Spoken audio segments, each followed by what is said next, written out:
Hi, and welcome back to Rated TNT with Tim and Tay, the show where we talk about TV, movies, fanfic, fandoms, and everything in between. I'm Tim. This is Tay. Thank you so much for being here. And this week, we are switching it up just a little bit and talking about something that a lot of us know and love, read, and or watched, and that is Stephanie Meyer's gem of a work, Twilight.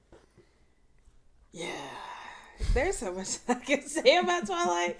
Um, I was quite obsessed with it, and I want to say like my junior high years.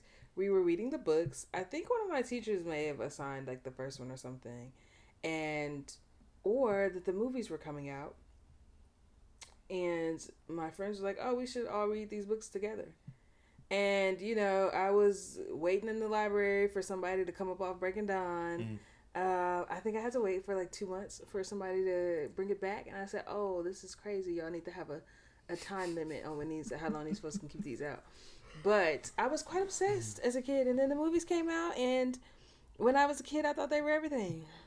And rewatching this and rereading this as an adult, um, Different story, different experience. it's quite different. Yeah, I feel like obsessed isn't even a strong enough word for what I was with the Twilight Saga. Twilight was my first official experience with book club. Had no idea what that was. Had never been a part of one, but I had inadvertently joined one with all of my friends. Yeah. And even people that weren't my friends really. Everybody was reading it. Like when you said that your teacher assigned it, I was like, I wish that was my experience. Because we were reading these thick ass books on top of, AP, US history, and all that other stuff we had going on. But I would go back in a heartbeat. It was such an experience. And I don't even think she knew the community that would grow from these books, but it was such an experience. The books alone were an experience. Yes. Adding the movies on top of that only sort of reignited that fandom sort of community. For sure. And I absolutely loved it. If I could go back, I would definitely do it because I was so deep into the Twilight Saga and the Twilight lore, so deep. I remember arguing people down, pleading my case like I was on trial between Team Edward versus Team Jacob. It was a heated debate. For sure. And speaking of that, though, who were you arguing for? Okay, back then, I was arguing Team Edward. So I think a lot of us were. But I also think that the story pushed us in that direction. Yes. I don't agreed. think that the evidence was equal on both sides. I feel like the story was very much pushing people towards Team Edward. For sure. So I definitely found myself in the Team Edward territory. I liked that pairing more than Bella and Jacob, even though I could understand that she could have a life with Jacob. Yeah. Agreed. She could have, I can't remember if these are things that she wanted or not, but she could have, I remember them coming up in her internal monologue, I think in the book, about she could have a family with Jacob. She could have kids if she wanted to. She could live a relatively normal life with Jacob, and that was very much not the case with Edward. Yeah. But I got that. I too was willing to throw it all away. I was willing to be stuck at age, what was she, 17 at the time? And to shine in the sun. Right. And to be right. a porcelain doll. Right. Yeah. It was to me, at least back then in my head, it was a small price to pay, for what she would have gotten in return. Which so is crazy. Right. As an adult to think like, okay, we're giving up all of these things. Right. Right. Which, I feel like that's just an aspect of the story and the movies that we don't really talk about. That, like, she very much was 18. The prefrontal lobe wasn't even developed yet. And you're making these decisions, life-altering decisions that you cannot take back, by the way. There is no cure, like in the Vampire Diaries. There is no cure for vampirism in this world. So it's like, you're making these stuck in time, stuck at this pretty much age in this body where you are right now. Like, there's no going back. You're making these life-altering decisions. Like, I mean, clearly it didn't matter because she was still able to, have a child or whatever down the line. That's awesome. We don't have to bring up Reposado because that wasn't really my favorite storyline. Resume. But, like, it is crazy to think about. Like, I mean, we kind of all did the same thing. We decided to go to college and sign up for student loans. Deciding things about our life. Right. It's crazy to think that, like, in 18. And maybe that's why I really vibe with her, Like, because I, too, was young and dumb and felt like I knew everything about everything. I think we all were at a point in time and thought, like, oh, okay, these were the best decisions. Yeah. Yeah. But it is crazy to look back on now as an adult that, at 18 years old, she was making these life-altering decisions about her life that were irreversible and could not be taken back. Yes. But yes, I was firmly Team Edward back then. I had the T-shirt and the bracelet from Hot Topic to prove it. Oh, you was deep. Oh, I was deep. Yeah. Deep. I needed everybody to know. I needed everybody to know that I was locked in. Anytime, like, a conversation about Twilight was going on, I was going to insert myself. Even if we didn't know each other, I was going to sit down and discuss with you. Yeah, I was locked in. As I grew older, I shifted from Team Edward to Team Switzerland because I was like, well, I don't know. I don't really like the drama anymore. I don't want to choose. Once I was full blown adult and the lobe was developed, I switched over to the third option that was not discussed in the film or the books. Agree all the way. And that was Team Carlisle. Exactly. I feel like a lot of people don't see it, because they were so stuck in the Team Edward, Team Jacob, Team Switzerland. But the way that she was holding on to him in, I think it was New Moon, when he was stitching her up, the tension was there. The tension was there. And if she was smart, that's the option. That's who she would have gone for. Because, like, if we're talking about look for look, body for body, man for man, baby, it's Carlisle. Don't piss me off. Yeah. I don't know why he was never an option for anybody else. I didn't give a shit. Don't get me wrong. I thought Jacob was fine. I hate to say this. Y'all don't beat me up in the comments. I never understood the hype when it came to Edward.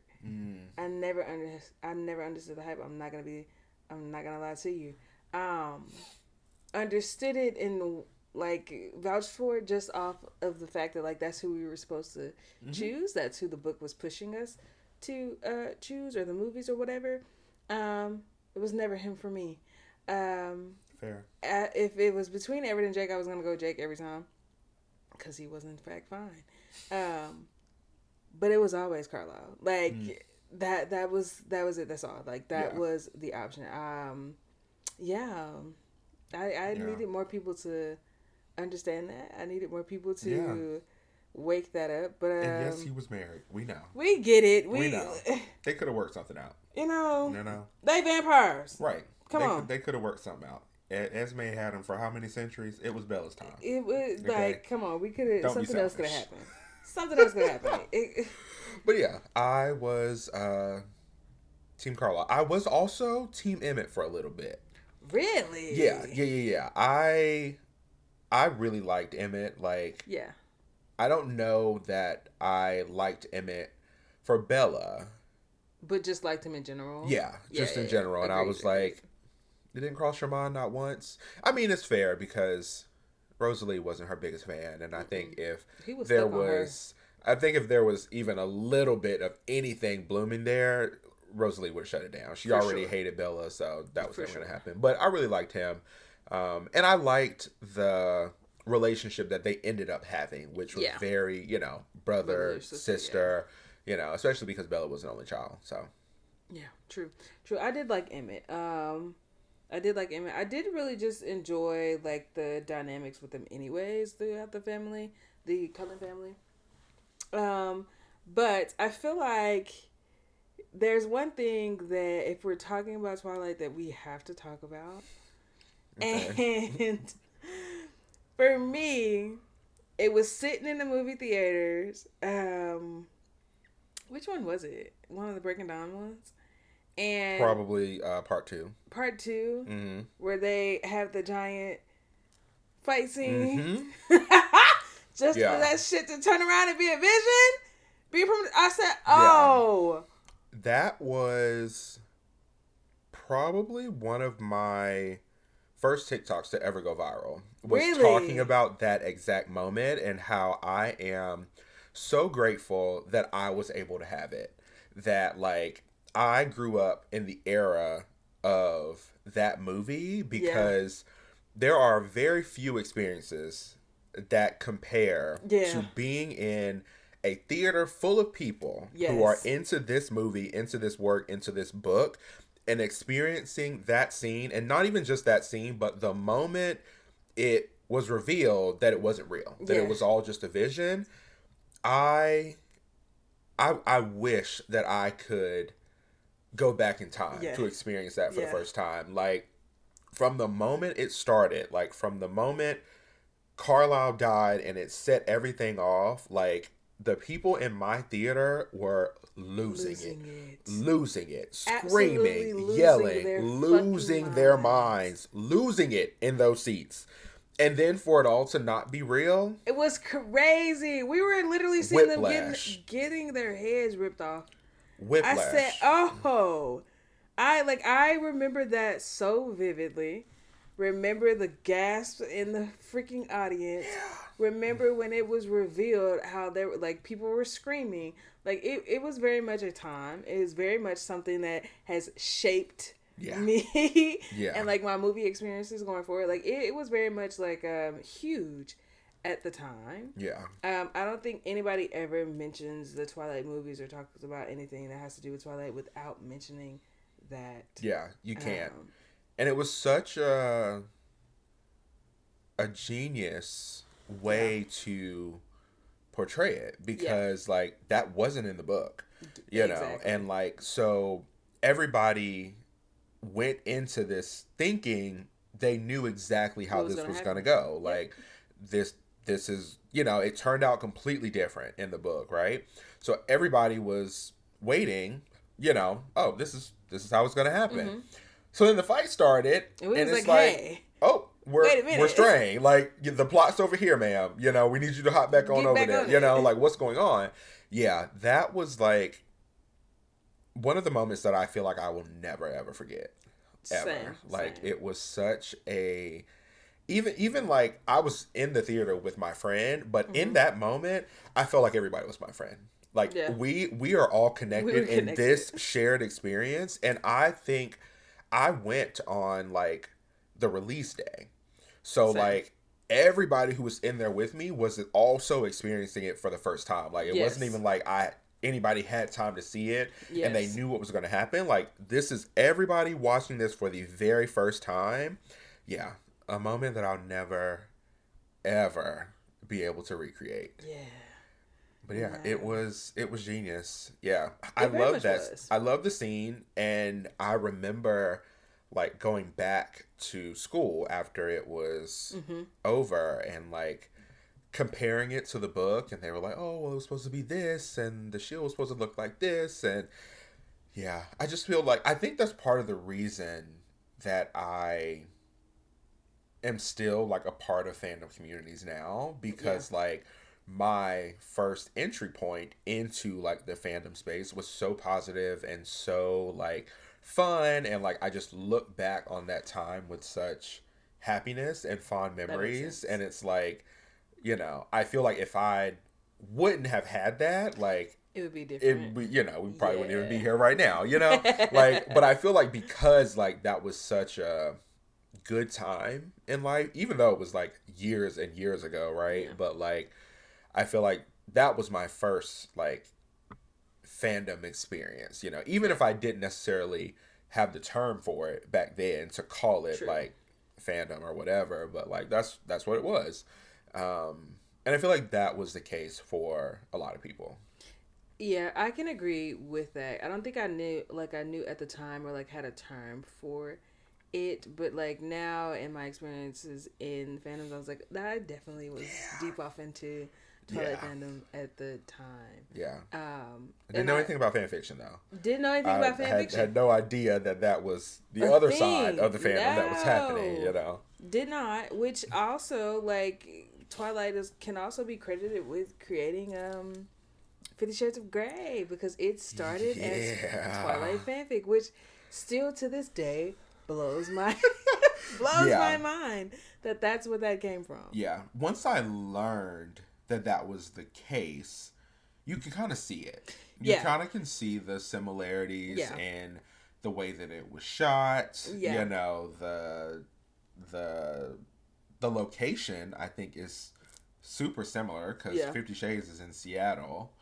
and what's the name's in Forks. Yeah, so I'm like they're literally like basically in the same place. Like the visual like tones of 50 Shades kind of, you know, kind of mirror each other. The characters are a little mysterious. Yeah, I feel like low key Christian Grey was Edward just taking a little step further, you know, into the different direction. For sure. But yeah, that is crazy. But I love hearing that story because I feel like it is a testament to where fandom can go, you know. Absolutely. And it's like absolutely you, especially because like we always talk about fan fiction as a labor of love, right? You don't get anything from it. Like most writers aren't getting paid. Like you're not putting your writing behind a paywall of any kind. Like you're literally doing it for the love of the game because you enjoy it, right? And so I love hearing experiences like that where it's like you never know where your work can take you know, because I'm sure whoever never thought that it was whoever started that, right, they never envisioned like, oh, this is gonna be a 3-part movie series that you know all of the young people who were into Twilight who are now adults, you know, are also, can get off into are also going to enjoy. Like I'm sure they did not go into this experience thinking that. Like they were probably just like, oh, I really like this and I have this idea, like I'm gonna see where it goes. So let that be a lesson. Always write your stuff. Always write your stuff. Always post it. Always get it out there. You never know. You know, you never know where it's gonna take you. You never know where it's gonna go. So write it, post it, talk about it, do all of these things. Something else though, I will say, after consuming so many different TV shows or like films that have to do with vampires, there are a couple things. There are a couple things about Twilight that I still to this day cannot get past. And the first one is them shining like diamonds in the sun. Fair. Why? I'm curious. I would love to talk to Stephanie myself because I don't know why she chose to do that. I have never looked up why she chose to do that because honestly, I don't think there's a valid enough reason behind that. But like, interesting idea, very especially because like the lore for most cases is that they would burn up, right? Yes. So I thought it was interesting that she still took that same idea of like they can't go out in the sun, but like twisted a little, right? And I feel like almost made it more age appropriate. I was just about to say, I guess it probably has something to do because her books, are they under like young adult or like teen? I think they were. I think so. Yeah. So maybe that's it. But then also, I still hated to see it. But it just, I don't know. I feel like we're talking age appropriate, but then she goes on to get pregnant. You know? So I really feel like them burning up in the sun wouldn't have been that bad. It wouldn't have been that bad. It wouldn't have been too far of a stretch. She was also pregnant with a baby that was basically killing her, breaking her back, sucking all of her, tearing her up from the inside. Tearing her up from the inside. Real bad. So like, I don't know. I feel like yes, I could see that like it being for, but I also just like maybe she just wanted a different spin on it in general. I still just think that it was crazy. It was a crazy spin to take. Them shining like diamonds will forever be funny to me. I do like though the creativity with it and like okay, I don't want them to burn up and die. Yeah. I'm gonna make them shine and I'm gonna put them in a place that don't get no sunlight. Yeah. For the majority of the year. So I will give my hats to her on finding a creative way to go around them burning up. But I think as an adult, even like thinking about some of the other vampire things that we've seen, the Vampire Diaries, the originals, Interview with the Vampire, like they keep that same kind of concept. You know, they find ways to get around it. Like Vampire Diaries had the rings. Right. Yeah, they find ways to get around it when it's possible, but like, yeah, that was a unique one though. It like was. The daylight rings. Okay, I can get behind that. Witches, spells. Right. Created some rings. They do create everything in that universe. So they create everything in that universe, so it makes sense. I get that one. That one I could like accept, I guess. The shining like diamonds is crazy. I'm not gonna lie to you. That one just always just throw me for a loop. Yeah. And then also seeing it in the movie. Yeah. Seeing it in the movie just did not make it any better. I liked it better when she just talked about it in the books and I didn't imagine it to be how it is. It was easier to be blissfully ignorant when it was just a book. You know, then we got that in the movie and I said, imagine it. Oh. Yeah. And then also something else was the fact that like somebody made a TikTok and it was talking about them being basically like porcelain. And and I don't think that I ever realized that like, okay, yeah, because when it came to, I can't remember what exact part it was in the books where she needed to call Jacob, or they called Jacob or whatever, to keep her warm wherever they were. Yeah. That was Eclipse. Eclipse, okay. See, I don't. They all ran together for me. I read them when we were like eighth or ninth grade, something like that. But, anyways, yes.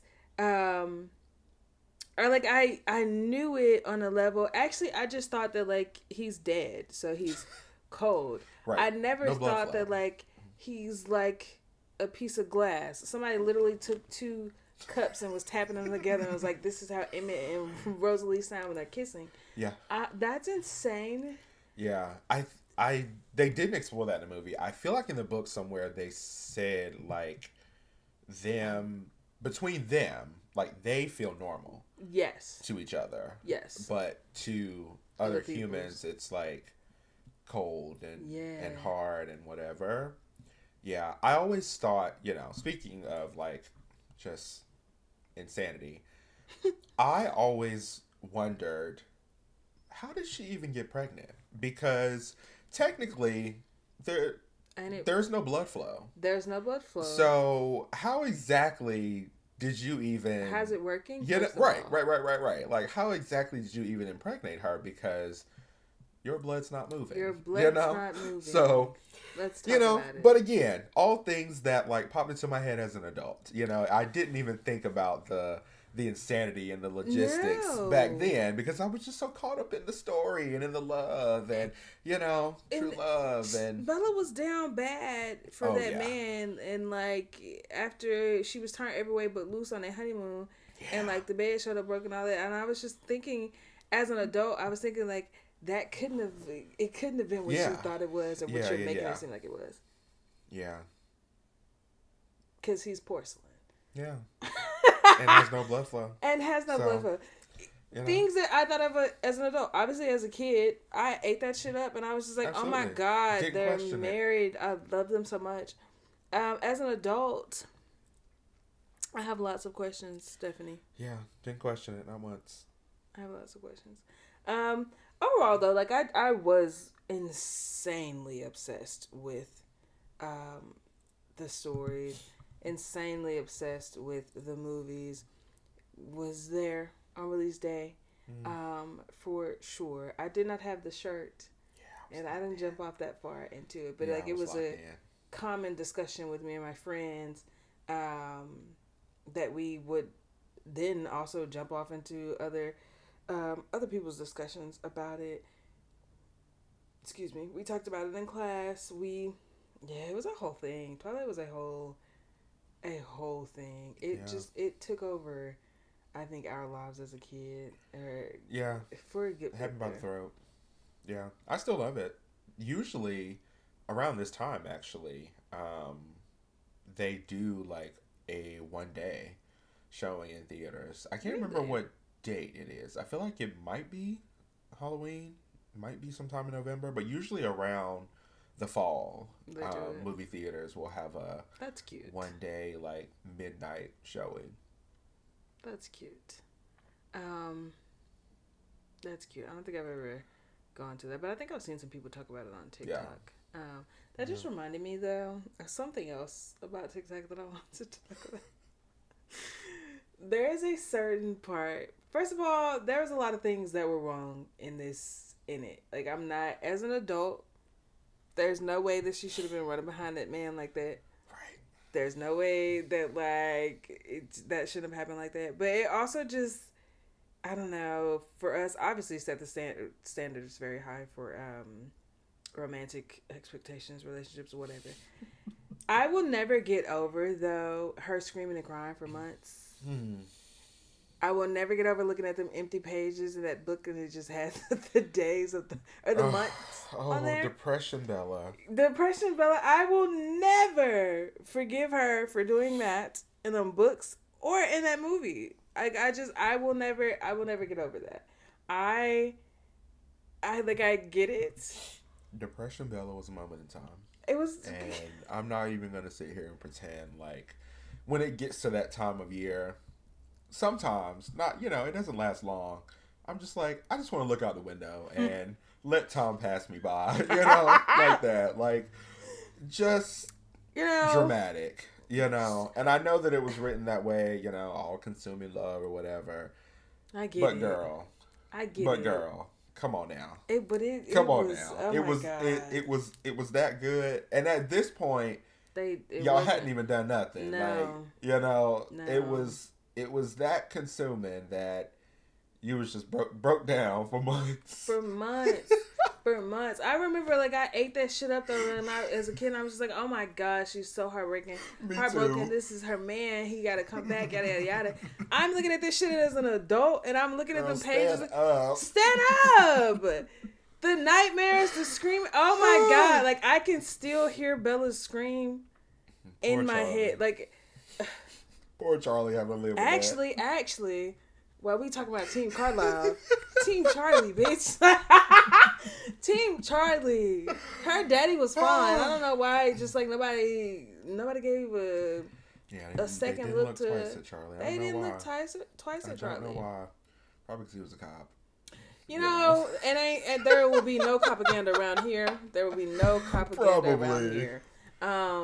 Yeah, I had her broke down for months. That will never, that will forever be crazy to me. The fact, even going all the way back to the beginning of the breakup, you just laying down in the woods and just deciding that, like, this is just too much. This is too much Bella for me. was absolutely actually embarrassing. This is too much for me. I can't even move from this spot. So I'm just going to lay right here and just let time pass me by. Just let it go. Girl, what? That was absolutely insane to me. The fact that she allowed herself to just lay there in the dirt in the middle of the woods, and I don't mean to make it a race thing, but that is only something that a white woman and a white family could get through, because when she finally did show back up and Charlie was like, oh my God, I'm so happy to see you. That would be the case for black families as well. But immediately after, it would be like, no, what the fuck were you thinking? What was you thinking? Like, what were you doing out there? Ass. Exactly. My mama would have beat the brakes off of me. After we got through what happened? Did somebody hurt you? Great. Go ahead and get in there and get that belt. Go ahead and get the switch. Get the switch. Because what do you mean that you were just so broke down You just couldn't think of anything else to do. It didn't even cross your mind like, oh, let me go home. Because let me tell you, when I have a bad day of any kind, the first place I want to go to is to my bed. To my bed. You were so broke down, you couldn't even make it home. I was just lay here in the woods. I'm just gonna lay here in the woods and let the trees and the roots grow on top of me because I just can't do anything more. This is too much. And that's insanity. To the people that comment on my video and ask why Bella made the list for the most annoying female main character, here are your reasons, love. Exhibit A through Z, really. Literally, I just like a lot of the decisions that she made. Throughout the series, looking at it as an adult, I was just like, I don't like her, actually. Yeah. I don't think that these are great decisions. Yeah. I don't. But then also, their frontal lobe was not developed. I have to give her some slack. She should have been making those decisions in the first place. No. Shouldn't have been doing it. No. Somebody else should have been like, hey. Her dad tried, though. He did. He tried. Which is, like, very true for that age, right? Yeah. Like, your parents are telling you everything, right? But you ain't trying to hear it. Like, you feel like, I know everything. Like, you don't know nothing. Like, you know. So, that makes sense that he wasn't the one to get through to her. It also makes sense that Jacob couldn't get through to her because he had ulterior motives. Like, you know, he's not the one for you because I am, you know. So, his motives were never genuine. Her friends kind of sucked, you know. Her friends were terrible. I feel like part of it was she did keep a lot of things from them as it related to Edward. But also, I'm like, y'all kind of suck. Like, at no point, not really, did anybody think like, hey girl, you all right? You know, like, anything, something, you know, like, yeah, they definitely kind of suck. And I liked Anna Kendrick and Susie Crabgrass. I really did. Yeah. But like, You calling that girl Susie Crabgrass? I couldn't remember her. I don't know her real name either. I couldn't. I'm so sorry. I couldn't remember her real name. But she definitely was. Oh, no. But yeah, I feel like her friends kind of sucked, you know, and they could have and should have, even if they couldn't like talk her out of or into anything. Like the fact that y'all didn't even try was kind of crazy, you know. The fact that like. Y'all knew y'all didn't know them. Like, before they had even gotten together, like, y'all was already calling him weird as fuck. You know, y'all were already like, oh, this family is weird as hell. So, when my homegirl decides, actually, I kind of like that one, did nobody think, like, hey, girl. Maybe let's think about this a little bit. You know? Like, let's sit down and talk about everything that the streets are saying about these people before we make this decision. Because, actually, where's the law? Call the law, because why are your adopted kids in relationships? Let's talk about that. Let's wake that one up, actually. Exactly. Because everybody knew it was weird. Everybody knew that it was weird. It wasn't like some huge secret. Like everybody was talking about it, and yet nobody felt the need to be like, "Hey, Bella girl, like let's don't." You know, this is what people are saying. Like, you can make your own decision, but you know, we want you to have all the information. Bella was also delusional as fuck. So yeah. I think even with anybody trying to tell her anything, Bella was going to do what Bella was going to do. Yeah. So I honestly, if I was her friend, why am I going to waste my breath? Girl, you're hooked. Hooked on air because y'all wasn't even getting down like that at that time. She was just, Yeah. And Anna and Susie had their own stuff going on. They were trying to get their own dudes, you know. Yeah. Focus on different stuff. And Bella was over here with the weird one. Yeah. That also thought you smelled, girl. Exactly. He basically called you a funky ass bitch when y'all met, like, and you still couldn't leave him alone, like. That will forever be so fucking funny to me. The way that man was struggling when she died. Could barely breathe. You literally walked in on him in the main office, calling you a funky ass bitch, and I cannot stand to be in this class with her. I want to go somewhere else. Like, and you still heard all of that and decided, that's my man. Interesting. Like, you know. That's my man's there. I need him. Want him. Gotta have him. Again, all things I did not consider the first time around. No. Right? I was like, oh, you just gotta give it a chance. Yeah. You know, you're not letting you blocking your nose. You can't smell the love, you know? Yeah. Yeah. Looking back on it now, you should have left him alone. You should have left him alone, you know?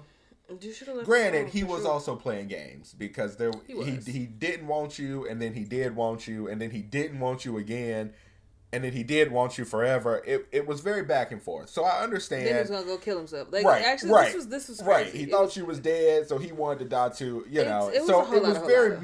mixed signals. Like I totally understand why she couldn't quite read the room with him, because he was sending several mixed signals. But to me, that was enough to be like, you know, maybe this ain't gonna work out. You know, maybe this ain't gonna work out. Let me go see what's going on over at the reservation.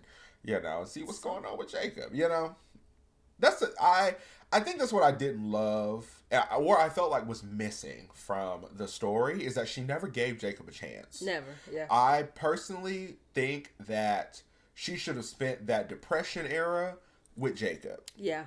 Just to see, like, what is it like? Yeah. What would the vibe be? And she did spend some time with him, but it was because she was trying to hallucinate him, you know, with that whole motorcycle situation.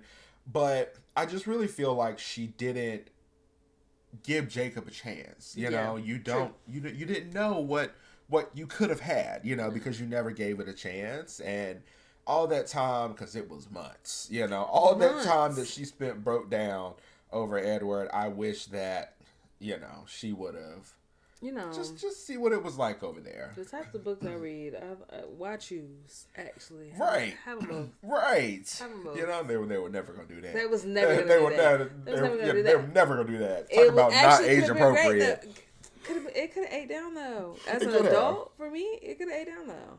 Why choose? Why not have them both? Yeah, I think that's what made it hard to choose, was because, like, well, I don't know what kind of life she might have with Jacob, because we never got to see it, you know? That's very true. We only ever got to see him in his chase era, you know, him, like, wanting to be with her, and but I don't know.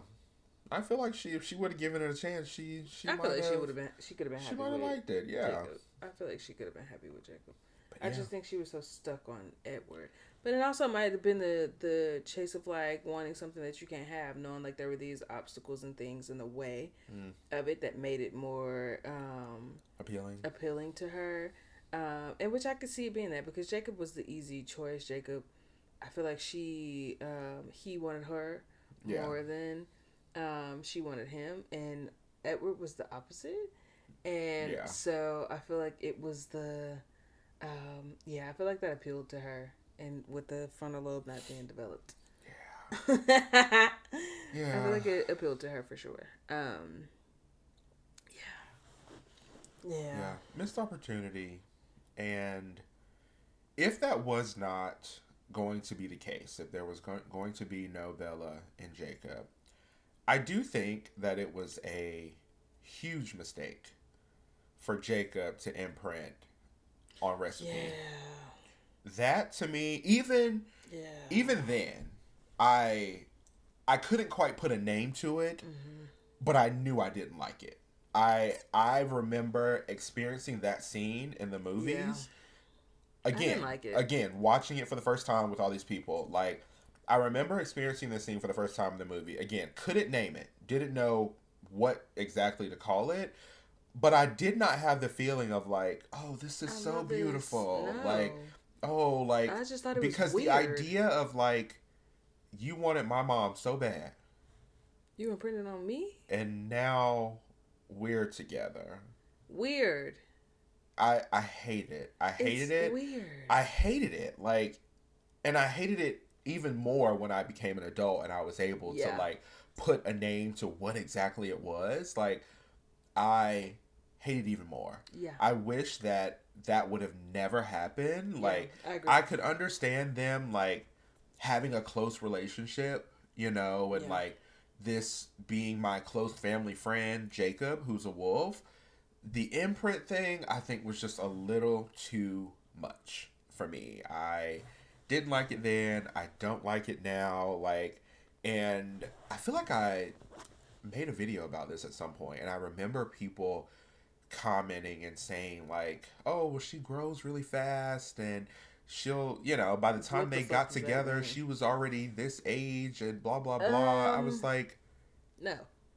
What? I'm like, save your breath. Because you're not going to change my mind on this. No, I absolutely hated it. It was so weird. It felt So unnecessary. I was like, You know this what else is was unnecessary? disgusting. Calling her Nessie. Why the fuck are we naming her the Black Ness Monster? Um, And I know that looking back on it now, it's such a cringe scene. But that whole scene where he calls her Nessie for the first yeah. time, and Bella's like, "You nicknamed my daughter after the Something Loch like Ness that. monster." You couldn't tell me that that wasn't peak cinema back then. I ate that shit up, snorted it like cocaine. Really, like I Yeah. ate that scene up. I was like, "Exactly, you tell No. his ass, Bella." I loved it. Watching it now, I feel like I have to close my eyes Yeah. anytime I do a rewatch. I'm like, "Ooh, that is just so." Oh, It's that's such just a hard scene to listen to. Like, it is so cringy and it just feels like it just came out of nowhere. But back then, ate it ate it up. up. But yeah, that was a disgusting name. Yeah. It just Just like, I don't even, the way I call this girl everything except what her name is, I yeah. don't even know what the real name is. I don't know the pronunciation of it. It's, I want to say Renesmee. yes, Is it because Renesmee? it's, I think it's It's Renesmee. Renesmee. Yes, because Okay. it's a combination of Renee and Esme, Esme. the moms. That's Yeah. I hate it. Very sentimental in the moment. Hated it. And I especially hate it for all of the people who grew up in that era and named their kids Renesmee. Because they absolutely loved that movie and they just could not get past the nostalgia of Twilight. And they were like, I want a piece of this forever. So I'm going to name my daughter. People did that. Yeah. I don't know how many. I don't want to look into it because I feel like it would disappoint me. But I know that there's probably a large population of people that named either their children or their pets Renesmee because they were just so swept up in emotion and inspired by the naming of that child.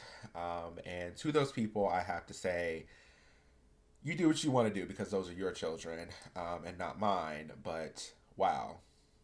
Wow. What an interesting choice. Yeah, but yeah, I absolutely hated that imprint situation. Same. And I hated how okay they were with it. They just accepted it. Yeah, I know that it was unintentional, you know, they can't control it, you know, it just sort of happens. But I hated how it was not a weird thing for any of them, you know, like they were strangely very okay with it, even going so far as to, I can't remember if this was a joke in the movie or in the book, but when Jacob was like, "Oh, should I start calling you Dad now or something?"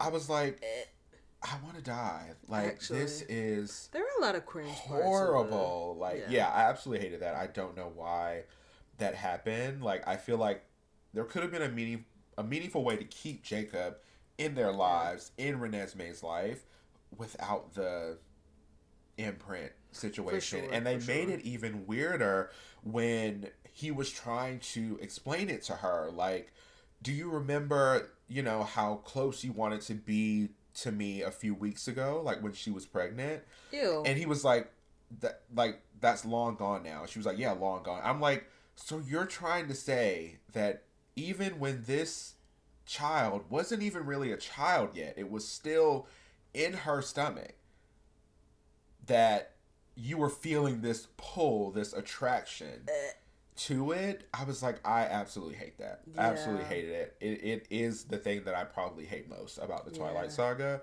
And again, I say all the time, like, there are a million ships about anything, you know. No judgment to you if you like Reposado and Jacob. Like, you do you, you know, the fan fiction, it is what it is.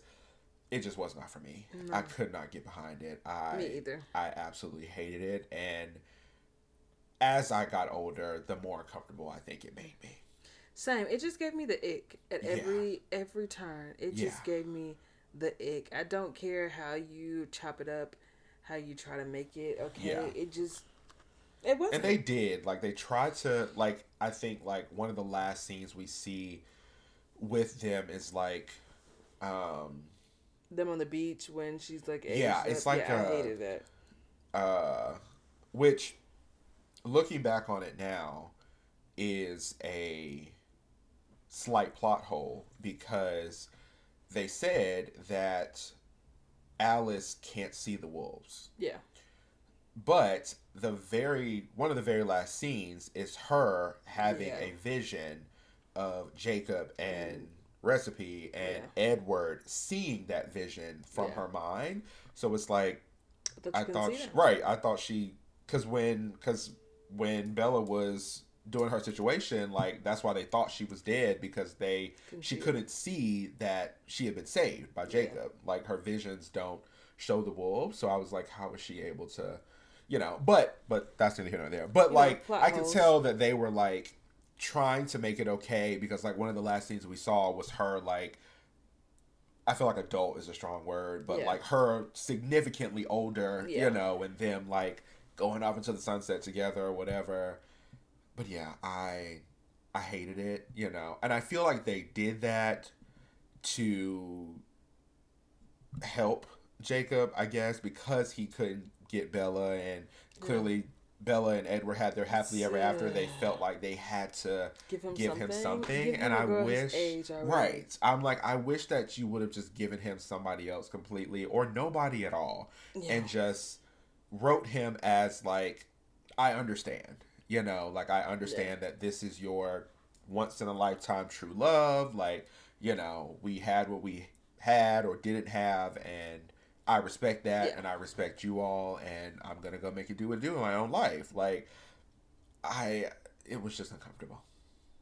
Yeah, I think it's very uncomfortable. I don't think at any point. I think even back then though, it did give me pause. Yeah. I don't think there was ever a point where it didn't give me pause. Yeah. It didn't give me the ick. I hated it from jump. Yeah. I distinctly remember there was a guy in my theater, like, after the imprint thing, he was like, what the fuck? And I said, yeah. Same. Yeah, like, that was crazy. I have to agree, like, 10,000%, because, did not see that coming, and... Did not like it. Right. Not one bit. Did not like it at all. Yeah. But, can always be a win. Yeah. And in the grand scheme of the entire saga, it was great. I feel like that wasn't enough to like ruin it completely for me, but it definitely took some getting used to, and I still don't think I've ever reached that point. Yeah. For sure. Yeah. And like there were so many people who were asking for like another movie like after that one, and I don't know if this is a rumor or not, but I heard that there was either another movie or another book, and somebody stole it from Stephanie Meyer, and I don't know if they stole it and leaked it or if they just stole it or whatever, and she decided to axe the whole thing. Are you talking about the ones that were supposed to be like from Edward's perspectives? Because I thought those came out. I thought those were a thing. I heard that there was supposed to be something after Breaking Dawn. Oh. Like a whole nother book or something. Yeah. And it got scrapped for some reason. It could that could just be a rumor that somebody made up. But I heard that like there was supposed to be. Do you know if the ones that were Edward's perspective? I feel like those came out. I've heard people talking about them. Yeah, so I think they definitely exist. I don't have any of them. But I think they definitely exist. But yeah, people were so excited for an additional something after Breaking Dawn, part 1 and 2. But I wasn't, because I was like, I don't want to see Jacob and Reconstitution. I'm not interested in seeing where that relationship is going or how it has developed over time. So I'm glad that it ended when it did. I'm sure that the fandom community has kept it alive through fanfics and edits of all kinds. But I don't know that that is a story that I would be interested in reliving, re-experiencing. So I'm glad that whatever scrapped that project, that, we didn't have to endure that. Yeah, no, she did release one, Midnight Sun. Yes. That's Edward's perspective of Twilight. Yes, I think I do might have that one somewhere on a bookshelf. Yeah, but I think that is the one that she also halted for a while. from what it looks like. It like she stopped writing it because she started it years ago. Apparently, stopped writing it because somebody leaked the chapters. Yeah. But it looks like she went back and finished it. Yeah, no, I've not read that one. But yeah, shout out to Stephanie Meyer. Yeah. Myers. Yeah. Shout out to her. I also didn't even know what she looked like until she I still don't know what that lady wrote herself into the movie. She was in Which one was she Twilight. You definitely would not have noticed her if you didn't already know. What she looks I'm literally saying this as if I saw that scene and was like, oh my God, my girl Stephanie. I had no clue until years later when somebody was like, that's her. But yeah, she was in the diner. Like one of the people like sitting in the diner. Very Stan Lee of her. And I really like that. Yeah, I wish that she would have written herself into all of them in some way or another. Yeah. But yeah, I thought that was really cool for her to just be chilling there. Yeah, no, that's actually pretty cute. Yeah, no, I did not know that she did that. Yeah. But yeah, grateful to her. Mm-hmm. Shaped a lot of people. Down. It did. Shaped a lot of people. It's for sure. Yeah. Embedded in pop culture. Earned its spot. Mm-hmm. Yeah. Mm-hmm. And fandom culture. Absolutely. And fandom culture. Like I said, I never got off into the Twilight fanfiction. That was before I but apparently was really they still into write it. Oh yeah, apparently it's still deep. It still goes dumb on AO3. Yeah, which I love that for them. You know, love that for them, especially because like they did end with like Midnight Sun, and so after that it was what it was. But yeah, love that people are still talking about it and still watching. Yeah. Even years later, there were some like small pieces of like drama here and there that I remember, like the recasting in Eclipse, something about the Victorias, because Victoria first showed up in Twilight. Mm-hmm. Is that right? I think so. The baseball scene. Yes. Yeah. And then she became like the main, like, I always switch antagonist and protagonist in my head. Who's the bad one? Antagonist. Yeah, she became the main antagonist in Eclipse. Yes. But it was a different one. And people were like, why would you recast her? Like, what was wrong with the original one? But apparently it was some sort of like nepotism, something going on behind the scenes. Because you watch Black Mirror? Mm-hmm. I said that as if every Black Mirror episode is not different, yeah. but the episode where people rate you, and it's one of the newer episodes, actually one of my favorites, but it's like people rate you after your interactions with them, either positively or negatively, and it's like a public thing that lives over your head, and like you know, if you're closer to 5 stars, like, you know, you're a really good person, blah blah blah. But people can also like down rate you like in the moment, like, oh, this person cut me off in traffic, I'm gonna, you know, and like when you live life and like the 2 low star range, like you don't have access to things like that. Totally unrelated. Okay, but the main person in that episode is the person that became Victoria. Yeah. Okay. Yeah, and they're saying like it was something related to nepotism. I don't know. I don't think I've watched the episode of Black Mirror, but you make me want to watch it. I think her name's Bran. Maybe I made that up. Yeah, she was also in another movie. I think Argyle. I've heard about Argyle. But yeah, love that fandom. Love those movies. I still watch at least once a year. Very comfort movie. Yes. For me these days, and I feel like we owe a lot to Stephanie Meyer. We do. I think that she really did her big one with this series, and like I said, for the people like series that it me, sparked. right, right, and because that was another one that I also really liked, 50 Shades. Ate it up.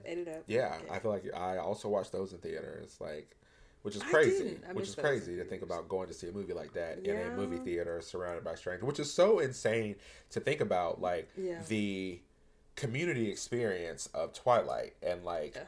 being in community with all these people that I don't know, but now that feels like, ugh, as I'm watching 50 Shades Is of it Grey great? on Yeah. this massive screen surrounded by all these people that I don't know. Yeah. But yeah, she did her big one, and I am very grateful. You know. Same. I think that's gonna wrap our press play segment on Twilight. Moving on into the next segment for today, and Which, that thinking is about it now, I don't even think I said press play in the intro, but might not. you know, But this is episode 5, so you know, by this point you should know the flow. I feel But like they yes, know that was press play. press play. Thank you for Yes. listening. Moving on into our next segment, 2 takes, where we give 2 hot takes, unpopular takes, whatever takes we want them to be. I am gonna let you start this one. Okay. I also just realized we didn't discuss this beforehand, so you actually have no idea what I'm about to say. I have no idea what you're and I don't know going what to you're going to say. I'm going to start with nostalgia doesn't make you the gatekeeper of media. And I know exactly. And this is very much related to a conversation that we have had recently on both like in person, but also on TikTok Live with some of our other friends. But I feel like just because you may have experienced something when it came out doesn't make you any better or truer of a fan than someone who may have experienced it 10, 20, however many years later. Yes. And don't get me wrong, there are a lot of things that I had the pleasure of experiencing when they were airing live on TV. I was locked in every single week, you know, seeing wherever this story was going to take me. I don't feel like it would bother me if someone came along today and discovered one of those things and decided to give their thoughts or commentary on it. And considering that a lot of my content is rooted in nostalgia TV, I am learning the hard way that some people struggle to let that nostalgia go. And I wish that you would. You know, I wish that you would. I don't know why people see it as a negative that other people are experiencing the shows and stuff that they may have grown up with. Partly is that's not my fault. I wasn't born. So the playing field was never level to begin with. Like, I wasn't even a thought when some of these shows came out. And so we're already starting off crazy, you know, because you're blaming me for something I had no control over. But yeah, I just wish that we could not do that, you know? And I am a firm believer in gatekeeping. There are some things that I feel like need to be gatekept. I feel like there are some instances, some experiences that we need to start slamming the gates in people's faces and to let them know that they are not welcome here. I don't think fandom is one of those spaces. No. I don't feel like just because you watched the show in 1998 when it first aired and I didn't get to it until 2008 doesn't make you any more of a fan than I was. No. Than I am. You know, I think it just means you saw it before I did. That's literally it. You have your own thoughts and opinions on it, you know. And it's not even just me. Like, I can take it, you know, because at the end of the day, you're not going to stress me out on the phone that I pay for. Period. But I really hate it when I see like younger fans like in my comments and stuff on my videos, and people are like shitting on them, like, oh, like, well, that's not blah blah blah, and I'm like, why does it matter? Why None does of it this is matter? real. This is all These made are up. fictional people. And unless you were also there on the set bumping elbows with the actors, you also don't know what was going on No. or what they were thinking or feeling. You're also assuming and guessing just like everybody else, So I just think that there should be no gatekeepers for fandom, and it definitely shouldn't be the nostalgia warriors. No. Like, nostalgia is a very great feeling. Like, I don't think that it is a bad thing to experience nostalgia about things. I think when your nostalgia about media, and that can be anything, shows, movies, music, I think when it starts to present itself, manifest negatively, and you talking down to other people or invalidating what they feel or how they may have experienced something, is where you need to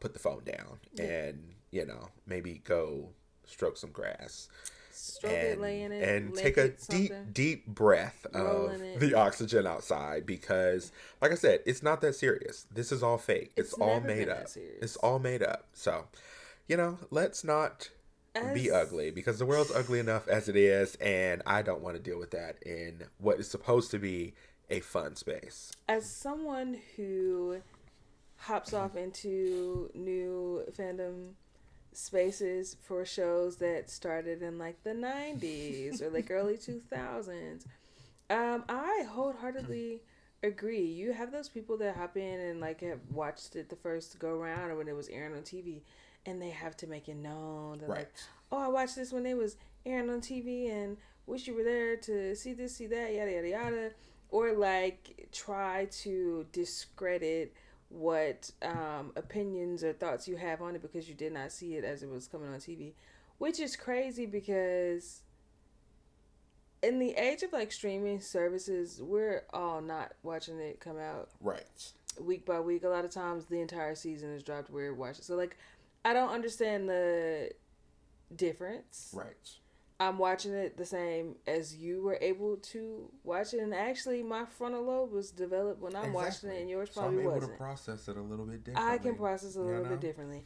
But yeah, I wholeheartedly agree, because there are some people that have been in my comments lately who have said some things, and I'm just like, actually, you do realize that these are fictional people. This is not. These are not like, your friends. These are not your friends. You don't know them. You act like this is your sister or your granny that's in your back pocket. Maybe get off of here. Like, it's not that serious. It's actually not that serious at all. I will say there are some really nice people, and this isn't towards you all, because I have seen in my comments and in yours as well, like, people that are like, oh, I'm so excited for this journey for you. I'm so happy. I'm so excited for you to go on this journey. I wish that I could experience it for the first time again. Like, and those people I love. Like, you are the backbone of fandom and this community. Like, because that is ideally what you should be doing as a part of a fandom. Like, trying to invite other people in and want them to be a part of your community. Like, that is what keeps fandom alive. Like, like, because as people get older and like the world changes and things change, like, you should want other people to want to be a part of your fandom to help keep the sort of spark alive. So shout out to those people. But to the fuckheads who feel like, oh, this is my show, it's not. Girl, it's not. It's not. It's not at all. It's not.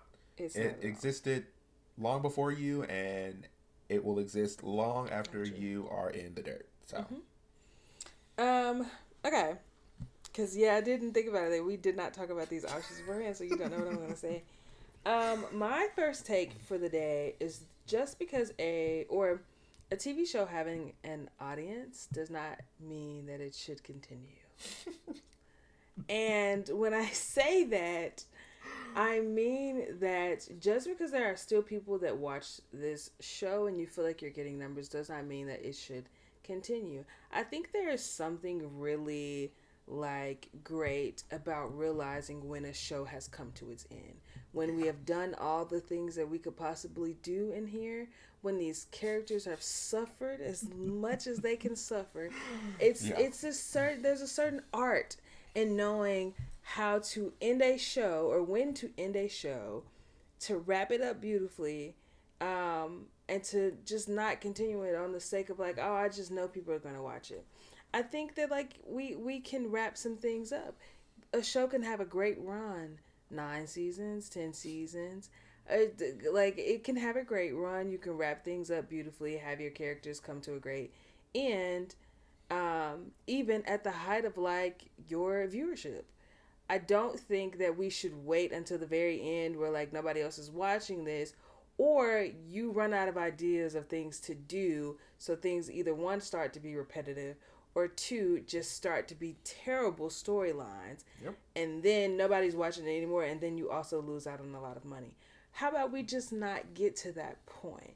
I think we can not do that. You know, I feel like there should be a point in a show where we stop and say, okay, nothing else can happen here.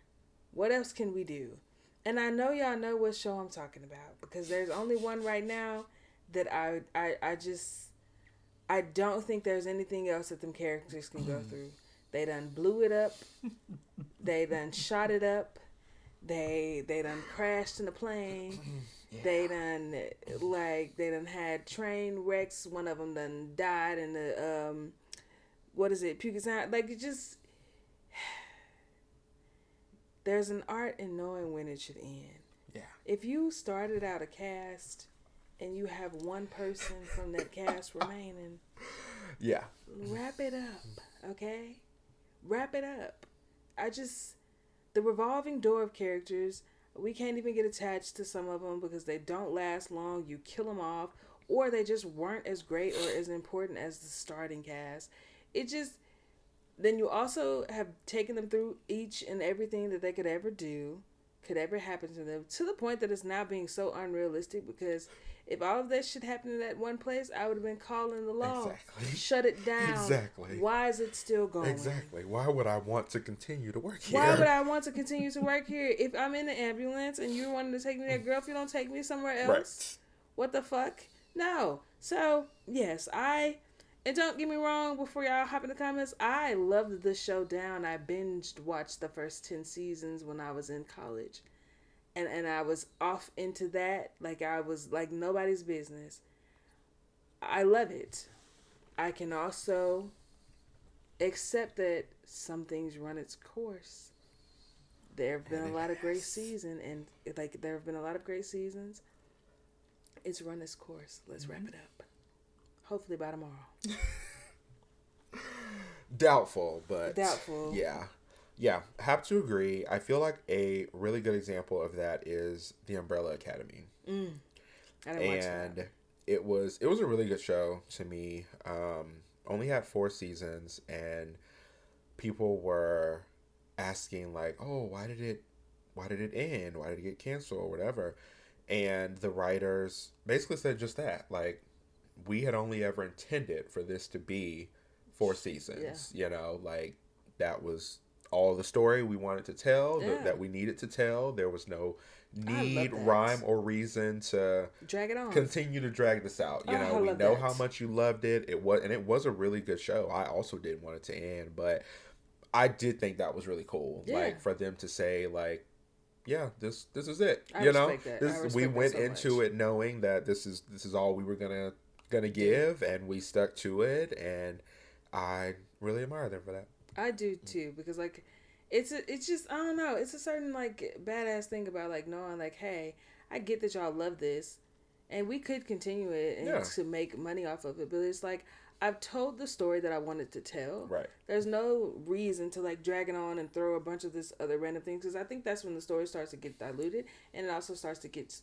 more terrible. Right. Like it starts to go downhill. So no, kudos to them, because I like that. But yeah, that's my first take. So cool. Take 2 for me is specific to content creators of any following level, could be expanded to include artists, musicians, actors of any kind, but I feel like that will make it a little bit trickier. But specifically for content creators, you don't have to announce your departure from me as a content creator. You can just go. I don't need to know that you didn't agree with what I said, and for that reason, you are unfollowing me. And let me clarify, this does not apply to content creators that are being racist or homophobic or transphobic or just blatantly problematic, because they deserve to feel the magnitude of how much you dislike them and the stupid shit that they said. This is just for regular content creators doing their normal thing that they have probably been doing for months, if not years. And they just happen to make a video, provide a take on something that you did not like. And for that reason, it was enough for you to decide, I don't want to follow you anymore. Yeah. Let me provide you this open invitation that will remain open until the end of time to just get the fuck. ASAP. You know, I don't need, and that's, you know, I'm very grateful for the people that choose to follow me and engage and interact with my content. I'm so glad that you are here in the community that we have. But I've also noticed that there are some repeat offenders. Yeah.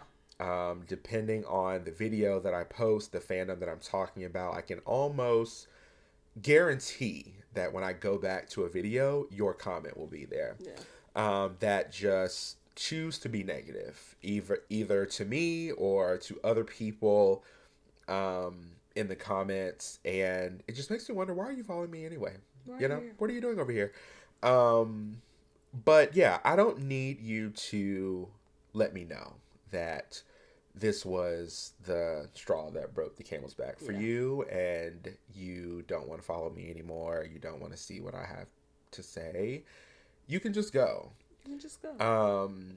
Now, if you do choose to let me know that, you know, you're done, you don't want to follow me anymore, and you choose to do that in a public way, i.e. leaving a comment, I am nothing if not helpful and generous. So I'm actually going to assist you and block you. So that way, you never have to see me exactly again. I'm going to make sure that you do not have to endure any of my content ever again. So yeah, but please know that you can just leave, you know, and that applies to me or really any content creator. Like, I think that people think that they leave those comments publicly and then I'm going to read it and just fall to my knees and just, I'm going to be in my depressive episode like Bella, just looking out the window month after month after month, letting life pass me by. And that's never the case, ever. Not even close, really. No. So yes, please take this as an open invitation that you do not have to announce your departure to me, or really any content creator. It is absolutely fine for you to just go. Yeah. Thank you. I agree wholeheartedly, because I've had comments where it's just like, oh, and I liked your content too. If you ever felt the need to comment that before exiting stage left, please don't. Right. You can feel free to. You should put that energy elsewhere. You know? Just because, like, if you're on my page because you agree 100% with everything that I say, you shouldn't be here. Like, that's not the goal here. Like, you're not gonna agree with everything I say. It's meant to have discussions, but it's also my page meant for me to say my opinions. And so, if you cannot be okay to disagree with like what I say, then like you should exit stage left. Like, you don't have to tell me. You don't have to announce it. Just go. Yeah. And I always say, like, I'm never trying to change your opinion. Like, I'm only sharing with you mine. You know, and you can, and I've had plenty of people disagree with me, you know, and say like, oh, well, don't think this and I think this, you know, and I'm like, that's great. Like Great. that is Love what I want. Like I don't want a bunch of people in the comments saying, yes, absolutely, love that. 8, you know, like two dumb bitches telling each other exactly. Like how far is that going to get you? You know? And there have definitely been moments where somebody will say something in the comments. I'm like, damn, that is actually really good. Like I never even considered that. I never thought about that. You know, again, I think comes from having other people in the fandom. Yeah. You know, not gatekeeping it and letting people experience it in the way that they experience it, because they will likely see it from a perspective or a lens that you never did or never could, because you are so blinded by nostalgia. You know? Yeah. I agree. But yeah.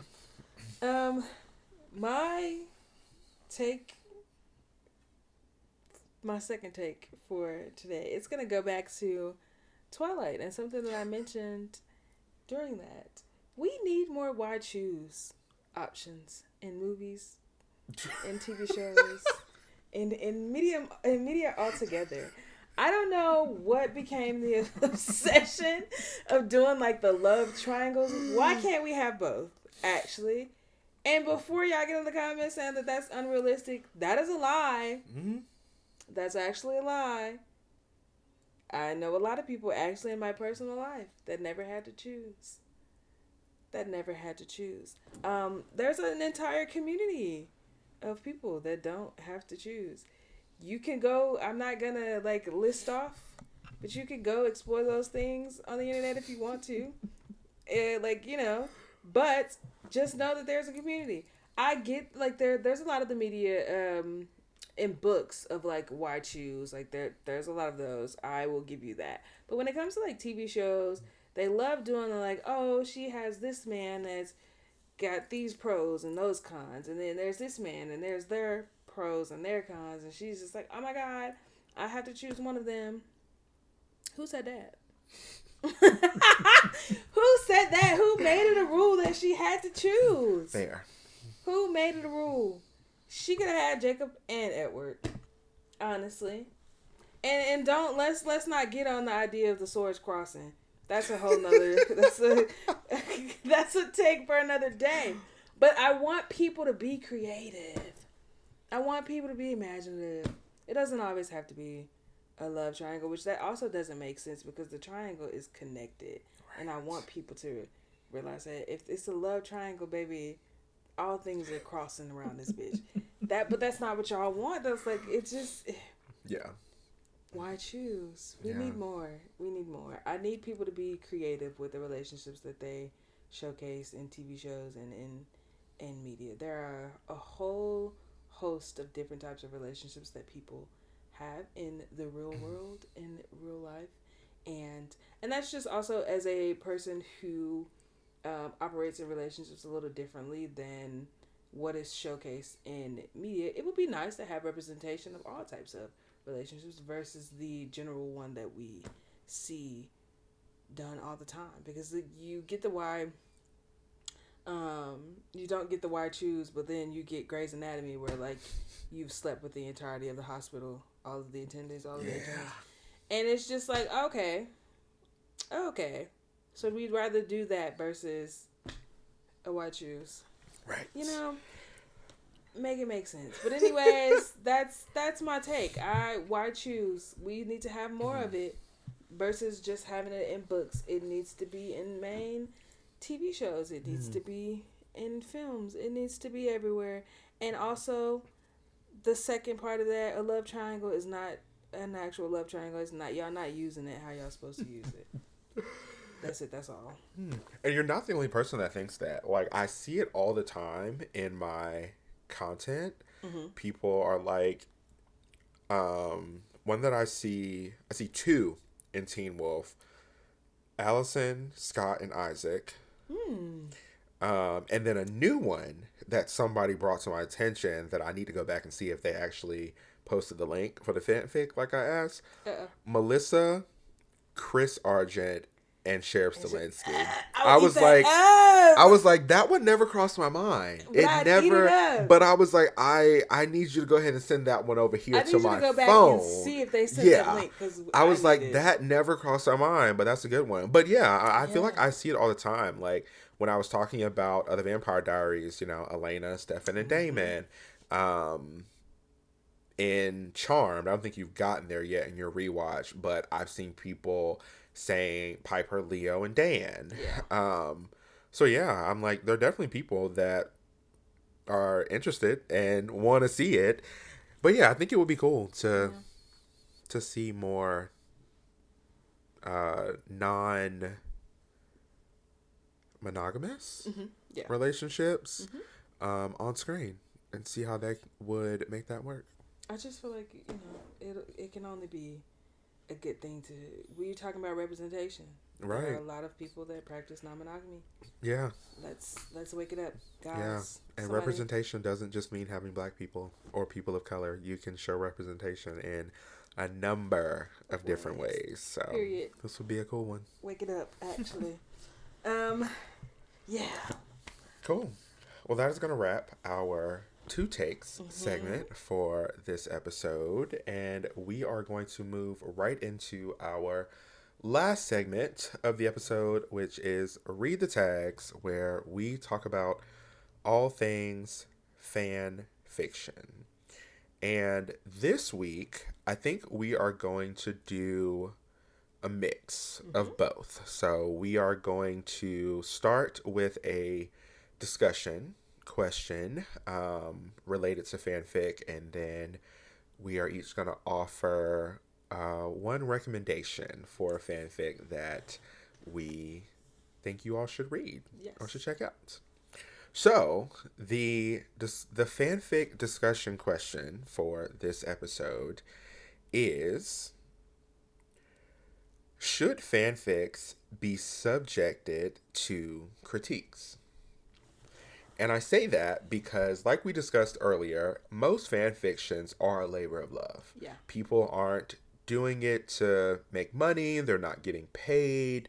You know, it's not behind a paywall. Like, it's literally people who are invested in this fandom, this community, and want to write about it, you know, which is very different from, like, TV shows or movies or music. Like, typically things that will make the creator some sort of revenue. Yeah.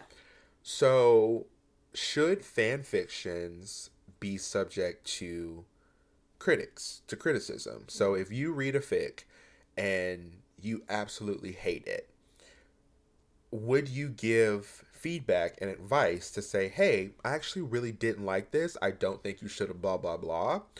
Or should you just internally decide amongst yourself, hey, I didn't like that, I'm just going to move on? I have two answers. Okay. I have two answers. Because in the sense of, like, authors, when they put out their work, it's, if I'm publishing a book, I automatically know that, like, it's going to be critiqued, it's going to be picked apart, because they have beta readers or have people that the whole point is for them to read it, to give you feedback on it, and then also it allows you entry into these lists of, like, being a bestseller and, like, having these other authors talk about it, whatever, and so forth. So I think as a writer, I think anytime that I put out any piece of work, I'm expecting people to give their feedback on it. I do recognize, though, that in fanfic, that is not the case. Right. A lot of the fanfic writers aren't necessarily writing their own pieces of work outside of this. This was just like a one-off. Like, I had a thought when I watched the episode, I wanted to throw it out there. So I think it's okay to provide feedback or criticism if that's what the author, the fanfic writer, wants. They'll typically write it in the notes and be like, hey, I'm open to kudos and comments, whatever. I think in mine I say something about having feedback. But that's also if you motherfuckers know what constructive criticism is. Right. Because, like, some people get in there and be like, oh my God, this is terrible. What the fuck is that helping? Like, there's a way to go about it for you to actually critique somebody's work without being a dickhead. And like if that is the goal, like you want to tell them like, hey, because I read one today. And the baby needed to run that shit through Chat GPT and like edit it or something. And but like the bare bones of it, the skeleton of it, oh, the story ate, okay? But it did in fact needed some editing.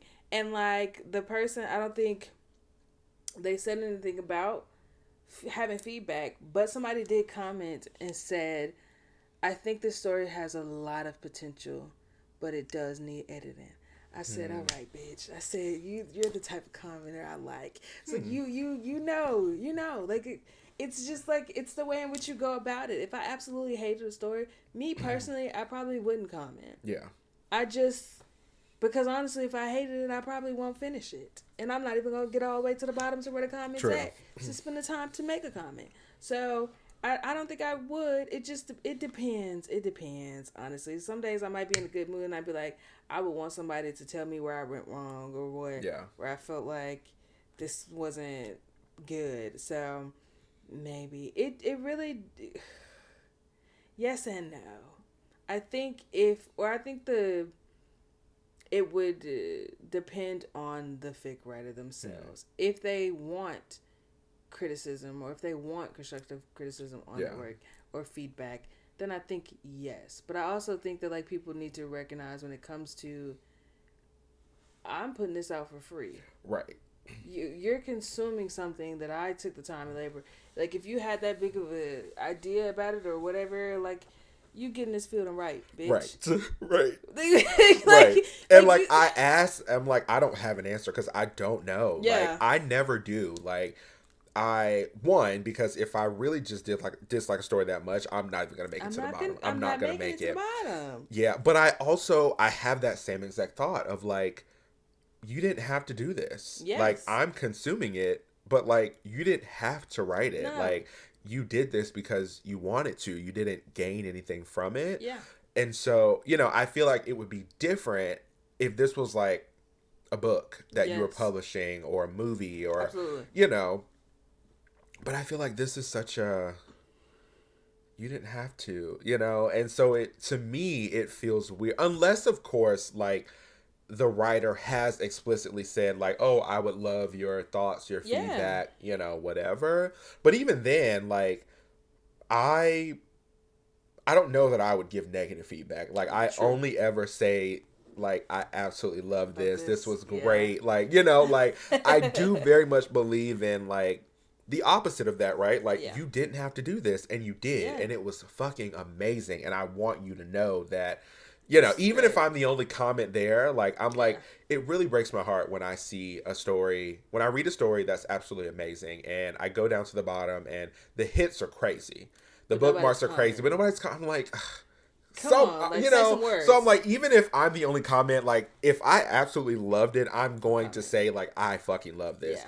But if I didn't, it feels weird for me to be like, yeah, I didn't like this, because maybe it was just me, like, I don't know, maybe I just didn't like it. It wasn't for me. Do you think that like when it comes to, is it just because you don't feel comfortable critiquing it, or does it also just like, it's not even like they know it's me. It's not like they're gonna see the comment and be like, oh, that's Tim.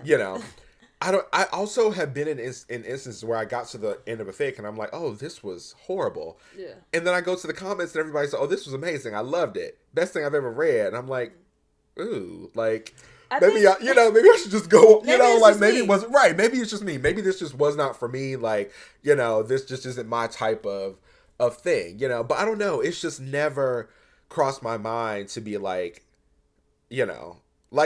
like the opposite. Like if there was a movie I didn't like, I wouldn't mind saying like, yeah, that was 2 out of 5 star, or like a restaurant I didn't necessarily enjoy or an experience that, but I don't know. I'm like, I feel like fanfic is so subjective. Like I actually just learned a lot about rating systems, and how skewed the system is, like how top raters will rate services and products and stuff in a certain way, and it will throw it off for everybody else, you know. And like there are a lot of people, myself included, that will see something, and especially on places like Amazon or eBay, if you use that, like where there are so many products, so many different options, and a point difference in a star could make you choose one thing over another, right?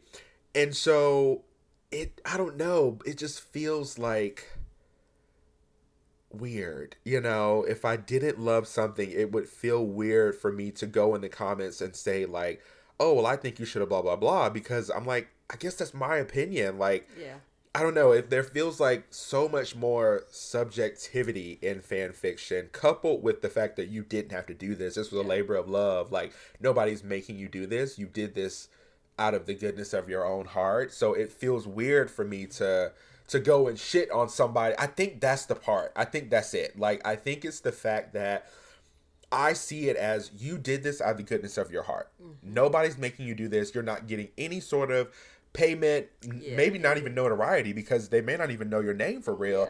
Like, you get nothing out of this except for the joy of hitting submit on that story, right? So I think it feels weird for me to go and be like, actually, that was ass, and you should have just kept that in your heart instead of giving it to us. Like, I don't know, because I think there are also people that use fan fiction as like a stepping stone. Like maybe they are interested in writing a book or a play or a movie or whatever, and like maybe this is their first sort of, you know, like one of my favorite authors, Tracy Dion, who wrote the Legendborn series. Like, I went to her book tour and she talked very openly about fan fiction and how that was her first sort of entry point into, you know, and like I'm like, now she's literally only written 3 books and every single one of them is a New York Times bestseller, you know. So it's like, clearly, like, this is an entry point for people too. So sometimes the feedback is good. That's what I think, and I think also from a person who works to make sure that her writing is good, and like I've learned to, like, when I'm reading something, there are certain things that I'm looking for, or just things that I feel like would make it better. Does that make sense? So if I'm reading it from that point, by the time I get to the end of it, I have pointers. I have things to or feedback to give. If the author's not looking for it, the vampire writer's not looking for it, I'm not going to drop it in there. But I do think that a lot of them are, or do use it as a stepping stone, use it as like, this is my first piece of writing that I want to put out to the world, and I kind of want to gauge like the feedback on it. I think that was another question I was going to ask you, though, that also, if you aren't, I guess, does it also make you uncomfortable? Because do you write anything? No. Not in that community, no. Not like fanfics. Do you like any type of stories at all? Yeah. You do? Yeah. So, and that's what I was going to say. Like, I guess because I feel like I'm more comfortable with it. So I feel like you would be comfortable if you write stories that you would be comfortable with, like, giving pointers. Yeah. And it shouldn't feel like a big deal because, like I said, it's mostly anonymous. Like, nobody's gonna, I'm like, you can't even find my account. Like, nobody's gonna look and be like, oh, I know exactly who that is. Like, why would you say that? So it should be not that big of a deal. You know, I don't know. I think it's just... That's why I don't leave comments right now, though. Because my name that's is true. That's true. So That's true. I don't leave any comments now because, like, they know. I don't know. It just makes me feel like maybe I'm the only one that thinks this and it's not worth it. Because, like, there have been several stories where I'm like, this is amazing. I've loved every second of it. And then I get to that last chapter and it just goes off the rails. And I'm like, why didn't you do this instead? Fuck, you know? But then I'm like, well, maybe that's just me. Like, maybe I just wanted the story to go here because those are the types of stories that I enjoy reading. Like, so, like, why would I come over here and give you the feedback just to make your story something that I like, you know? Because, that makes sense. Yeah, I don't know. I think that's the difference. If, like, the feedback is more so just about, like, a way in which a story went, my feedback would more so be like, hey, that ain't how real people talk. That dialogue, baby. I need you. I know this is not Yeah. how people be talking to you when you're doing. Because, like, that is one thing in fanfic that will always tear me Yeah. up. It's the way in which y'all write how people talk to each other. You can write dialogue how you talk to people in the real world. Like, we're not always saying every single word. Right. Like, full, complete sentences. That's not how it naturally flows. How you talk. And, like, when it comes to dialogue and anything that I write, that's the thing that I spend the most time on. I'll be completely honest.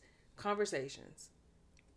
Because I want it to feel like, oh, these are how real people talk. Not just these are how real people talk, but these are also how the characters that I'm writing talk in the show. Right. Hey, dude, we get to a fanfic and one of them gets to talking, and I was like, this man ain't never talked like this before. Good morning. This girl. Good morning to you too. What? This girl ain't never talked like this before, and don't even get me started on the kids, y'all. Hey, y'all ain't never talked to a kid before in life. It's crazy. Anyways, because that was not the point.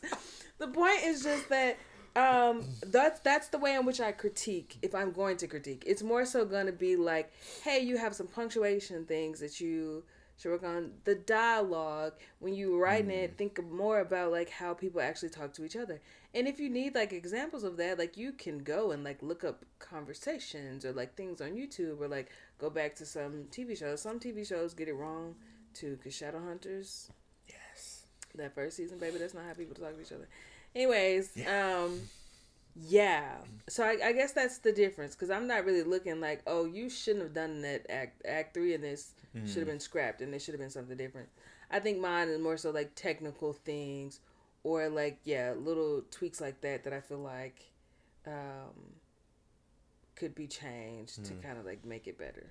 So I see how that would make you uncomfortable to say. And now it makes me wonder, like, how much of the negative comments on AO3 are like because you just did not like a story, or I'm sure you it just is. didn't like the way it went, or you prefer a different story, you know? It has to be a lot of as them, opposed to actual like helpful like critiques on edits and wording and stuff like that. It has to be a lot of them, because that one that I saw earlier that was talking about it just needing to be edited, that's probably like one of the very first ones that I've seen like that. A lot of them say, in particular, because I've read a lot of buddy ones lately, a lot of them will get in the comments and say, well, I just don't think that like Eddie would do this. We're talking about a fictional character here. Right. I get that you don't think that he would do this, but if I'm writing him in this story and that's what I want him to do, that's what he does. And I think the things that he did in that fic weren't even like out of pocket for Eddie. It was more so just the way in which the author wanted the story to go. And I think the person in the comments didn't want it to go that way. And if that's the case, you write it. Right. You write it, okay? Yeah, I think a lot of the ones, or a lot of the people that are reading it that don't write stories themselves are probably critiquing it from a place of, I didn't like this just because it didn't go this way, or like this didn't do this or do that, versus it being like technical. But I also, I was grading everybody papers and like reading papers and shit in college. So whenever I'm reading something, it's from the standpoint of like the technical things. Yeah.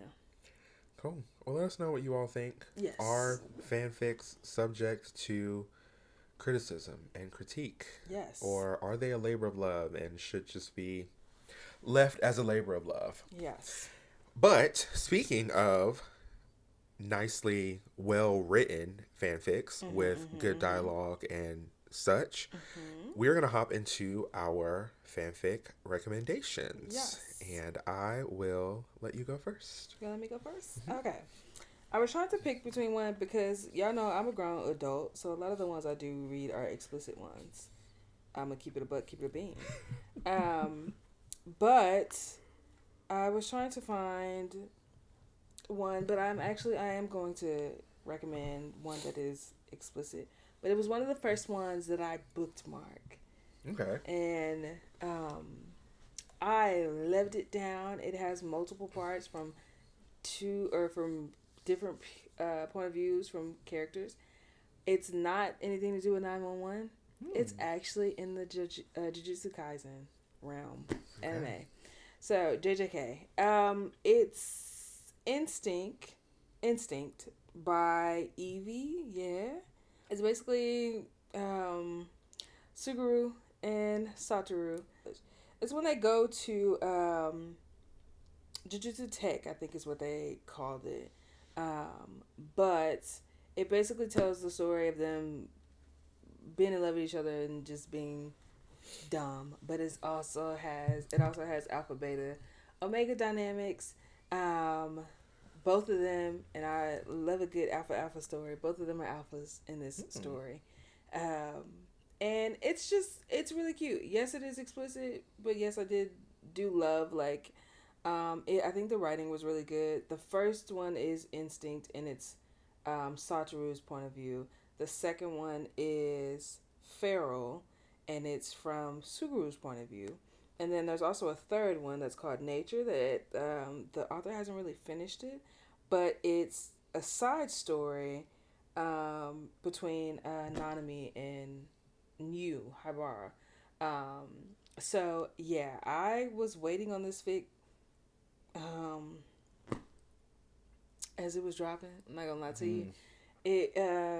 I was waiting on it to finish because it came out I think in like September of 2024, and I was waiting for it to finish. I waited for the second one, but I think it was just really really cute. It does talk about some of the main things that happen within the actual universe. But like I said, they're in college, they're in the dorms, they're going through their relationship, still learning their curse techniques, whatever. They do the exchange event, so we do have like a bunch of the other characters in there as well. But it's mainly just Suguru and Satoru's love story. And if you have ever watched Jujutsu Kaisen and you know how it goes, it's a little bit of a feel good story after all the shit that we've experienced in that show. So, yes, it is Instinct.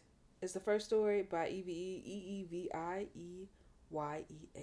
because I feel like just saying that nobody was going to get that. But yes, I didn't say the first one is like 57,000 words and it has like 12 different chapters. So it's a lengthy little story, but it has like 63,000 hits. So I'm not the only person that ate this story up. It's quite great. So okay. Did you give two? Well, I gave one. So it's the Instinct AU. Instinct is the story.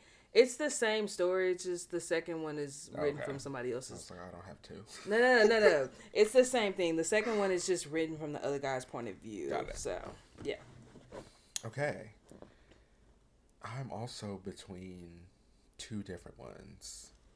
Yeah, my other one was a buddy one, and it was like, it's a mature one. It's a cute little one. I'm going to save it for the next Okay. one. Yeah, I feel like I'm just going to pick one and save the other for a different one. I'm going to go with the one we talked about. Okay. Which was a good one, y'all. It was. So, if you were on TikTok Live with us recently, you definitely heard us talking about this fic. But if you haven't, it is a buddy fic. The rating is, what's the T? Teen and up? I think so. Yeah. Teen and up. Little over 15,000 words. And it is called Laying Waste to My Lovin' Long Ago by Levnie, Levnie. And it is about Buck having a fictional disease called Hanahaki disease. And the disease comes from unrequited love. And so when you realize that you are in love with someone and, you know, you feel like they aren't in love with you, is when this disease starts. I believe it is 30 days, I think, before it runs its course, and You die. The symptoms include coughing up blood. It causes flowers to grow in your lungs over the course of these 30 days until they suffocate you, which not doing a really good job of selling this fic, I don't think. But it actually is a really, really cute story. It is. It follows canon slightly. Eddie moves to Texas to go and be with Chris. And him being away forces Buck to realize that he is, in fact, in love with Eddie. And this disease starts, and he starts having these symptoms. He goes to the doctor, and they confirm what it is. He doesn't want to share his diagnosis with Eddie because he's already dealing with a lot and going through so much with Chris and his parents, and he has decided to just keep this to himself. Everybody else, the 118 crew, they all know, what this is, and they're encouraging him to talk to Eddie and just, it might turn out better than you think, but he is insistent that he doesn't want to do that, and there is a surgery that he can go through to get this fixed, but it is a limited time window. If you don't get it within like the early stages, it won't work. And there's a risk of you not being able to feel anything after the surgery. And so, of course, Buck decides, I would rather die loving him than not have this disease and never be able to feel anything for him or really anybody else ever again. So yeah, really, really It's lovely fic. It was beautifully written. It is a fake disease, so it's it's not something that you can catch or get. But yeah, it was one of my more recent bookmarks. I feel like it was so well done, from the story to the dialogue. And I will admit, I was a little worried because up until this fic, I had no idea what Hanahaki disease was. So I had to look it up, and before I dove into the story, and then I learned that it was a fake disease. So I was like, okay, where, I was a little wary, like, how are we going to write this into the story? Like, clearly you are sticking kind of close to canon, but now you're adding this fake disease. So I was very hesitant to see like where the story was going to go, how they were going to write this in a way that felt real, like it went along with the story. But Levney, pat yourself on the back because you did a fire-ass job, and I absolutely loved it. Clearly, I've shared it with everybody I know that reads fan fiction, and would highly, highly recommend. Yeah. If Buddy is your ship of choice. If Buck Tommy is your ship of choice, you might want to leave this alone because they do not like him in this fic. They do not. Not even a little bit. So. But yeah. But yeah. I did read that one today, or was it yesterday? It was one day, and I thought it was so stinking cute. I did really like it. I do think that it was written really well, too, and I do think that although it was a fake disease, I was clutching my pearls for Buck. I was clutching my pearls for him. I said, "Oh, Eddie, come get your man." Yeah, it's really good. It's specifically the way that they describe how the disease is attacking Buck's body. Yeah. Like the way that they are able to like vividly explain like the coughing and the symptoms of these flowers growing in your chest and the blood, and like they did a really, really good job. Yeah. If I didn't know it was a fake disease, if I hadn't looked it up before, I definitely would not have known that this isn't something that any one of us could experience. So really good. Yeah. Okay. Cool. Well, I think that is going to wrap Read the Tags as well as this episode for the week. As always, thank you all for being here. Really appreciate it. Please drop in the comments what you would like to see or hear from us, any other shows that you are interested in, movies that you love that you would like us to check out and dissect. We are open to any and all suggestions. As well as any fanfic. Exactly. Y'all want us to read. I read one a day almost. I'm very open to any recommendations. That feels light. Huh? One a day feels like. You know, I try to at least get one a day. Sometimes it can spiral from there. But That's like, true. you know, at least one a day. So if y'all got recommendations, please let us know. I'd love to read them. I'd love to talk about them. So. Love it. But yeah. Thank you all for watching. Thanks. And we will see you next week. Bye. Bye.